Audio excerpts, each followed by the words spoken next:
From Washington, the McLaughlin Group, the American original. For over 3 decades, the sharpest minds, best sources, hardest talk. Welcome to the McLaughlin Group, a show where friends disagree agreeably. I'm Tom Rogan.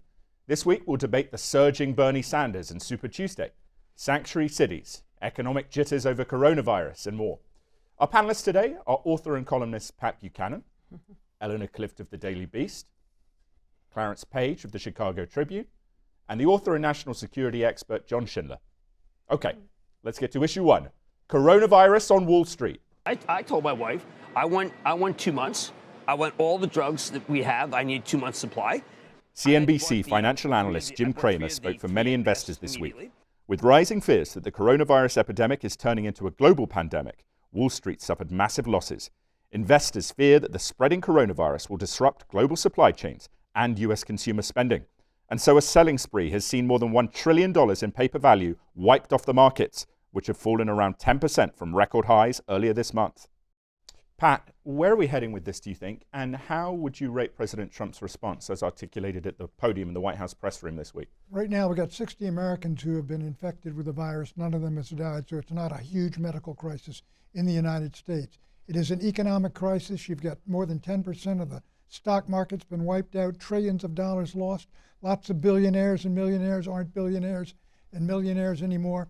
And I think it presents an historic opportunity for Trump to lead in a crisis daily, take that podium, use his bully pulpit. He hasn't really done it yet, I admit that, but we are in a political crisis. This is something unlike, for example, global warming, which isn't acute this year. This is acute today. Everyone is talking about it, Tom, and I think it could really affect the election in November, but I don't know of anybody who thinks Bernie Sanders is the guy to handle it. Eleanor. Well, if you're going to get political right away, I'd say there's a big opening there for Mike Bloomberg, who did handle health crises in New York City, and Joe Biden, who handled them from the White House. So if we're talking politics. And this president doesn't have any credibility. He denies global warming. His approach to this in the beginning has been to deny it, saying it'll be gone in April, it's no big deal. And that's seen in the press room the other day with everybody praising him for his leadership, and he's basically disagreeing with the health officials behind him. He's minimizing it because he sees it affecting his reelection. And would he have gotten this involved if the stock market hadn't tanked? But look, I want him to succeed. I want Tony Fauci to succeed. I want everybody to keep this under control. But the health officials are telling us that there's a high likelihood that this is going to metastasize. And we have 1 million hospital beds in the country, which is not very many when you think of how many people could be affected with this. It doesn't appear to be deadly for everyone, but there's a lot that's unknowable about this, and this president came into office and he dismantled all of the response that President Obama had put in place, saying, I don't want thousands of people sitting around with nothing to do. We can just bring them back anytime. Well, Mr. President, now's the time to bring them back. Okay, John, how do you see it? And also, how do you judge the situation with China, which now says the cases are going down? Should we believe that? No, but I think we're also in a very odd situation where no one really knows, even the medical experts, what's going on here, since a large percentage of people who have the coronavirus in China and elsewhere are asymptomatic or have essentially a cold, yet others are having multiple organ failure. So we're very early here. I do think Pat is right. There's a tremendous opportunity for the administration here, which they seem not to be taking. And this is a make or break moment. The Trump administration has gotten by on bluster, frankly, for pushing 4 years now. And this is not something that can be blustered to create a neologism. This has to show real action. That said, there is still time, another week or two, depending on how the stock market goes, for the Trump administration to show a seriousness here, which they frankly have not. And if they miss this opportunity, Pat's right, there's a big opportunity here. If they miss this, this could be catastrophic for them come November. Well, it was sadly telling that President Trump's efforts to try to calm fears and calm the markets didn't have that effect at all, had just the opposite effect. The markets continued to go down. I think they even accelerated the first day or so right after his speech, which really wasn't much of a speech. I mean, it just, as usual, bounced from one topic to another, mostly got right back to the campaign again, as if that's going to hold back the virus. And this, you're right, John, I mean, he's been able to sort of BS his way through most issues tonight. Can I say that? You're allowed to say it. Thank you. I think you're allowed to say it. I don't know what's censored and what isn't anymore, but in fact, the fact is he's always been a great salesman. Just get in there and make that sale even when he doesn't know what he's talking about. But you know, and Lincoln said they have a right to criticize who have a heart to help. I mean, what Nancy Pelosi's been saying and Schumer's been saying is abject low politics. It's approaching, it looks like, something of a national crisis. It's not a medical crisis yet, economic crisis, political crisis yet, but the Democratic Party and those attacking Trump are going to be judged on this as well by the American people who want action, leadership, strength, want to know what to do, what's to be done. I think the Democrats quadrupled the amount of money that the president asked for, and they're going to get that done. So I think they're pushing for action. And I think you're politicizing this far more than the Democrats are or that the American people are. The American people are looking to their government, and they want to know that somebody's in charge, because, you know, if panic sets off, you know, we could have a situation where the panic is worse than what we're facing, and I think that's the shortage of masks. You're going to see runs on medicines.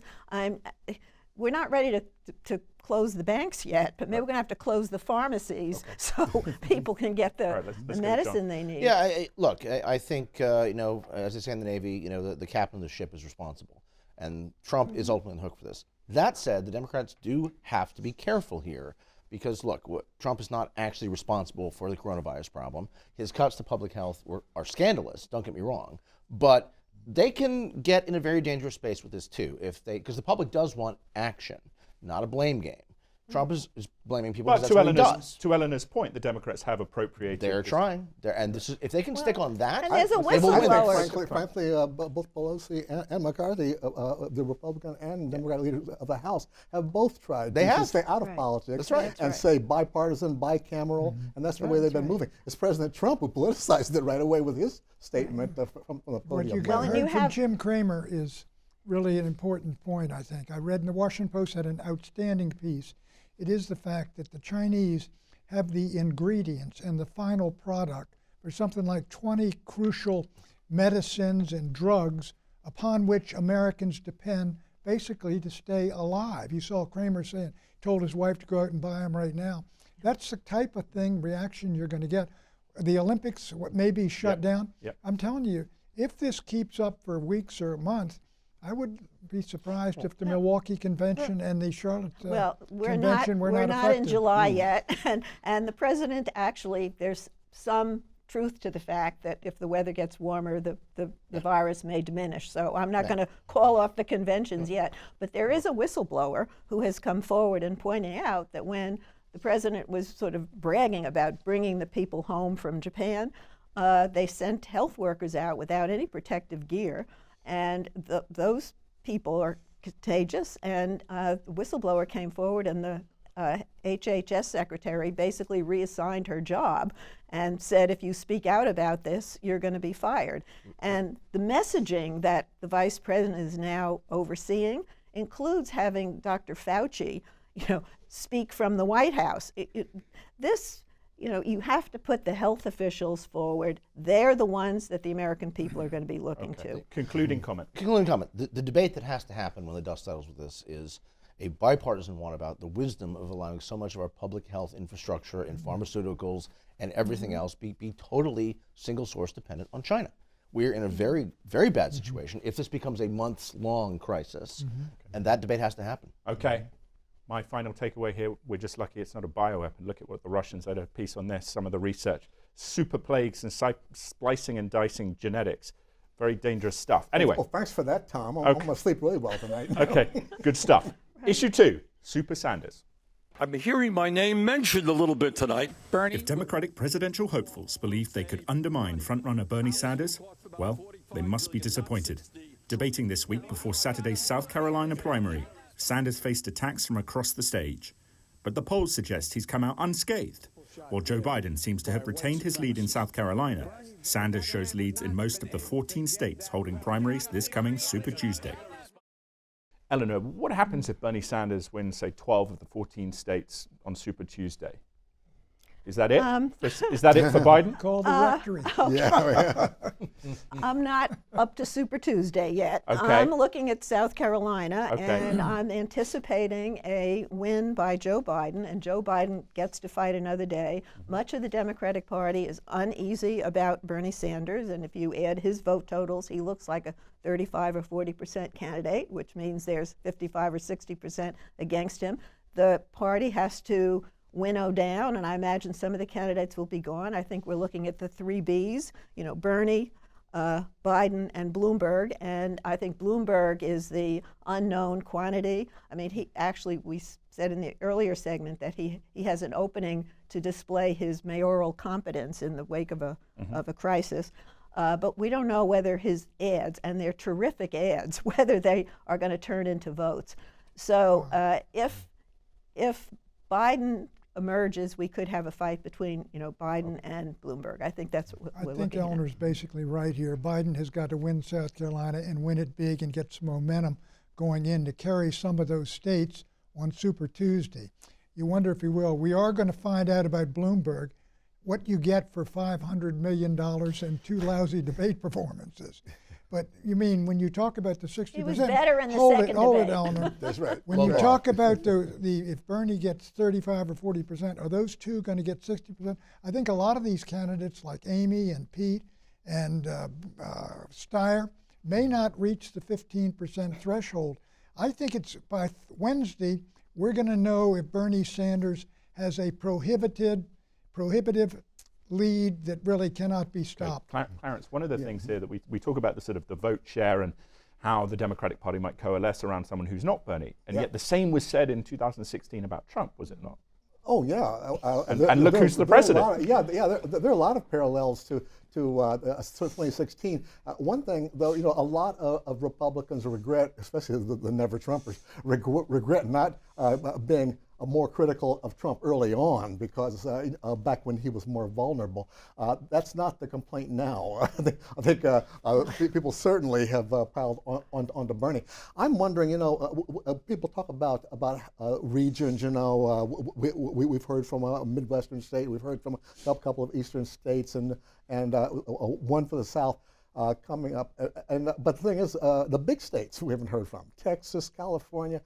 These large states, I have my doubts that Bernie can carry those states. He'll pick up some delegates. Who does? But we will see. Who carries those 2 states that Bernie doesn't? Well, yeah, that's the question. Biden and Bloomberg are in contention. Yeah, okay. A moderate, I think, Bloomberg and Biden. All right, let's bring in John. Look, South Carolina, if Biden wins by more than 10 points, Joe-mentum is a real thing, and it's here, and it might well carry over on come Tuesday, on Super Tuesday.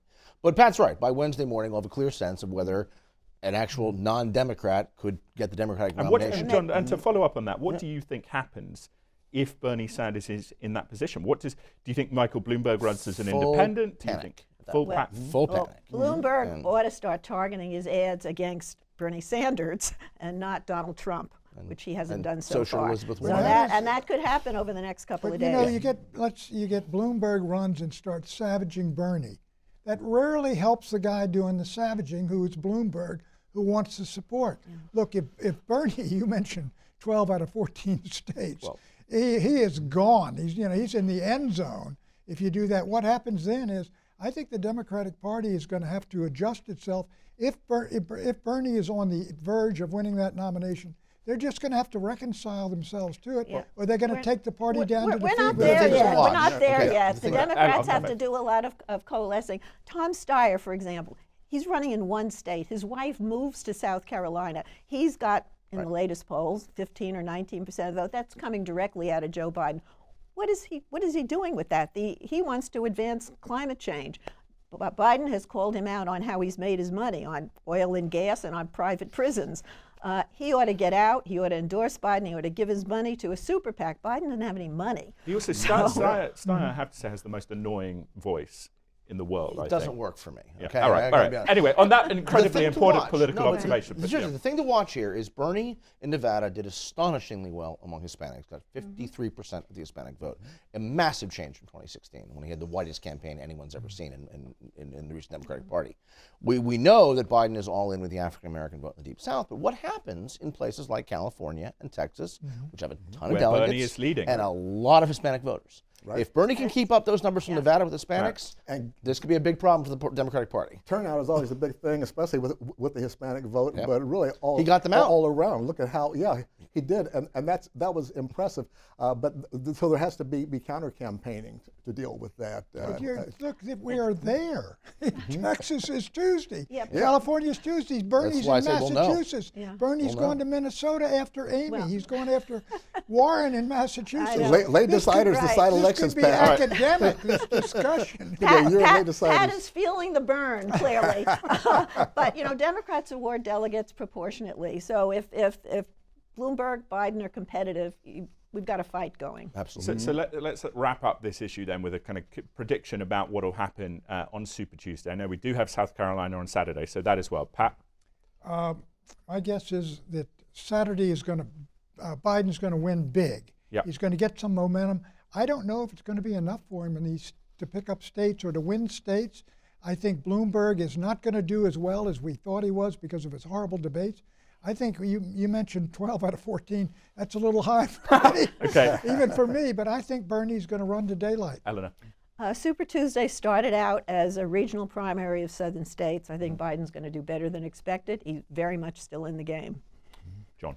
I'm sort of between both Pat and Eleanor. I think Biden will, Joe Manchin will show up in South Carolina. Whether that's enough for Tuesday, I have my doubts. I think Bernie's ground game in places like California and Texas might be better than the Democrats want to think it is. And do you think Bernie Sanders can win the general election? No.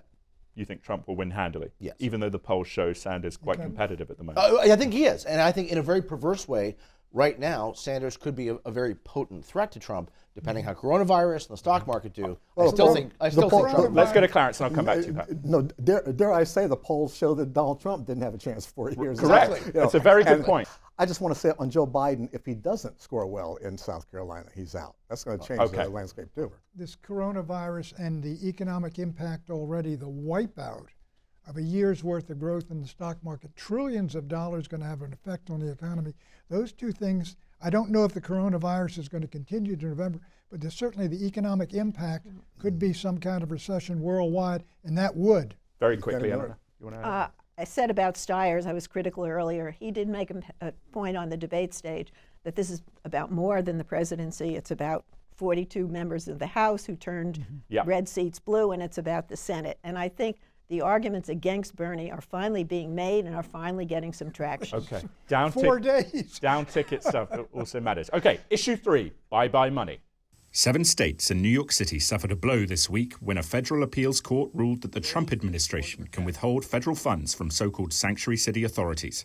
Those authorities refused to cooperate with federal immigration enforcement efforts.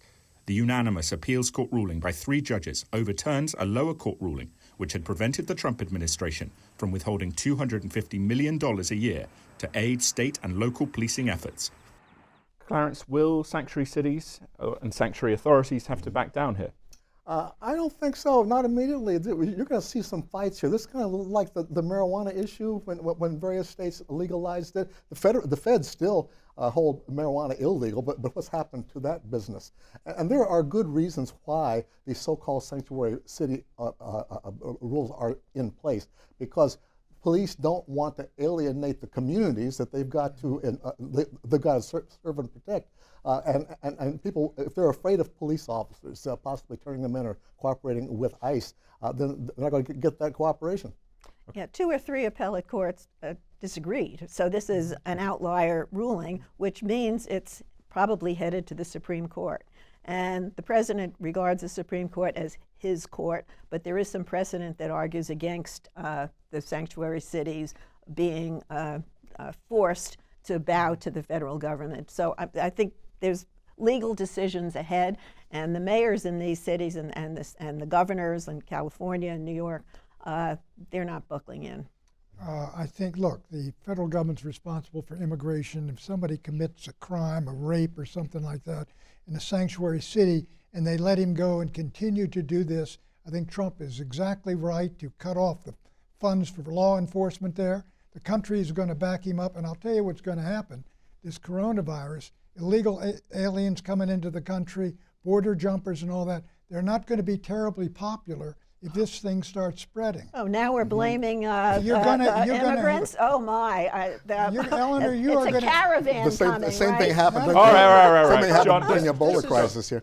This, what Democrats don't get is this is a winning issue for Trump and the Republicans in the bigger atmospherics. And anytime we're talking about immigration, particularly illegal immigration, is good for Trump in election years. What Democrats need to understand, whether he's right on the facts here or not, this is his special sauce. Democrats are an urban party, this is first safe of all, space for women. and we're talking about law enforcement here. It is true. The big problem in our big cities is having community cooperation, and you got to have it in order to get victims and witnesses to come forth and testify. what do you say to that, Pat? Well, I mean to that argument. Yeah. Look, I understand why those folks make it, but why can't they take people who are not basically folks that are really cooperating with them and give the criminals up? Sanctuary City says we're just not cooperating giving with criminals the up. feds. Well, that's by greatly law- exaggerated, really. Yes, But exactly. They are It still won giving in court. criminals up. Right, one at a time, one at a time. They won in one court. They lost Yeah. in several others. We got the big court. We're looking good there. All right, Unfortunately, you're right.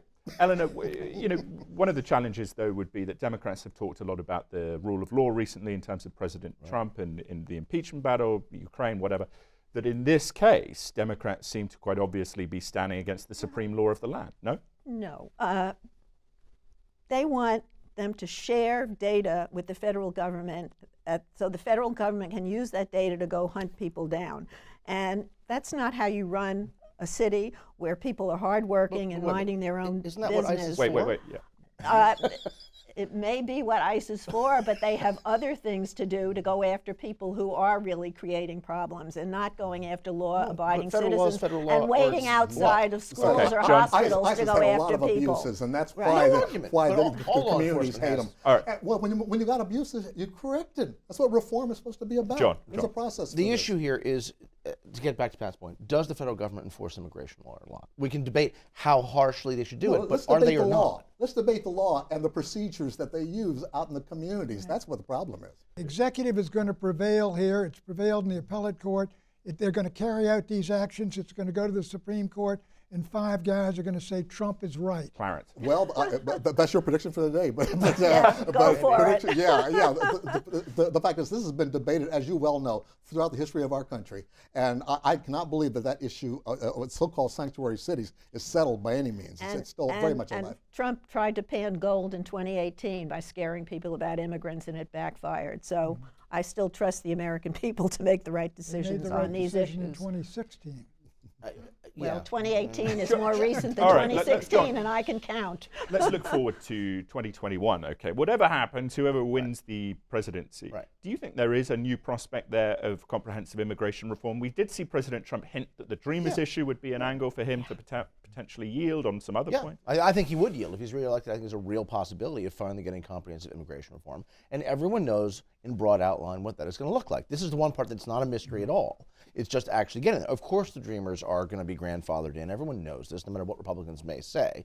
But the quid pro quo for that is going to have to actually be serious enforcement of immigration law.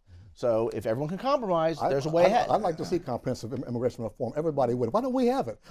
Because we cannot get together Because and no really one wants talk to about it. compromise. Actually, Well, let you not conclude. since the 80s, Actually, you know? President Obama was called the deporter-in-chief because he was tough on immigration What did rights, that get him? and he got a bill out of the Senate with 68 votes, bipartisan. The House wouldn't bring it up. Paul Ryan wouldn't bring it up because the Tea Party or the Freedom Caucus was opposed. Freedom Caucus will never let this happen. All right, This takes conclusion. me right into my prediction. Perfect. Open borders is dead in Europe. It's going to be dead in the United States.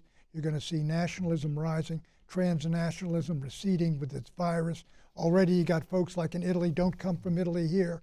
All over the world, you already see it happening. Japanese are being somewhat isolated. China's being totally isolated. All these powerful movements that have been up against transnationalism are going to begin to prevail. It's obvious. All right, That's Eleanor. a prediction you've given many times. That's Fortress America. You have young people, the millennials, the Z, ZX, the I don't Z, know. whatever. Yeah. They see a very different world and a very different America.